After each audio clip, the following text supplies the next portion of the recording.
Hello hi, என்னோடய name Mohammed Jameel. நான் last 2 இயர்ஸாக ஃபாரெக்ஸில் ட்ரேட் பண்ணிகிட்ருக்கேன்.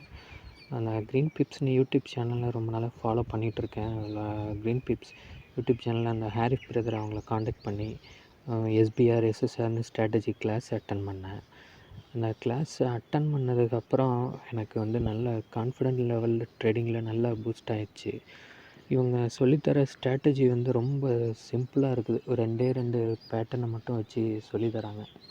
இதில் என்னென்னா, இவங்க சொல்லித்தர ஸ்ட்ராட்டஜியில் வந்து ஃபாலோ பண்ணுறதுக்கு நமக்கு வந்து டெக்னிக்கல் நாலேஜ் வந்து எதுவும் தேவையே கிடையாது. டெக்னிக்கல் நாலேஜில் ஜீரோவாக இருந்தால் கூட பரவாயில்ல. நம்மளால் அவங்க சொல்லித்தர பேட்டர்ன் அந்த ஸ்ட்ராட்டஜியை மட்டும் ஃபாலோ பண்ணி ஈவன் ஃபஸ்ட் டேலேருந்தே கூட நம்மளால் வந்து ப்ராஃபிட் பண்ண முடியும்.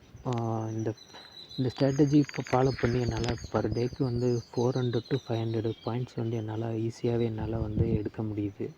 இந்த ஸ்ட்ராட்டஜி கிளாஸ் எடுக்கிறதுக்கு அவங்க வந்து ஒரு 1000 ரூபீஸ் வந்து சார்ஜ் பண்ணுறாங்க. 1000 ரூபீஸ்க்கு இவங்க எடுக்கிற கிளாஸோட கம்பேர் பண்ணும்போது 1000 ரூபீஸ்ன்றது ஒன்றுமே கிடையாது. இவ்வளோ லோ காஸ்ட்டில் யாருமே வந்து கிளாஸ் எடுக்க மாட்றாங்க. இப்போ வெளியில் 10,000 20,000 இவ்வளோலாம் கிளாஸ் அட்டன் பண்ணால் அதில் நிறையா சொல்லி தருவாங்க டெக்னிக்கல்ஸ். அந்த நிறைய இதை சொல்லித்தரதில் நிறைய நமக்கு குழப்பம் ஏற்படும். அதை அனாலிசிஸ் பண்ணி நம்ம வந்து ட்ரேட் பண்ணுறது ரொம்ப சேலஞ்சிங்காக தான் இருக்கும். நானும் இதுக்கு முன்னாடி நிறையா கிளாஸஸ்லாம் பே பண்ணி அட்டன் பண்ணியிருக்கேன். ஸ்ட்ராட்டஜிஸும் ஃபாலோ பண்ணியிருக்கேன்.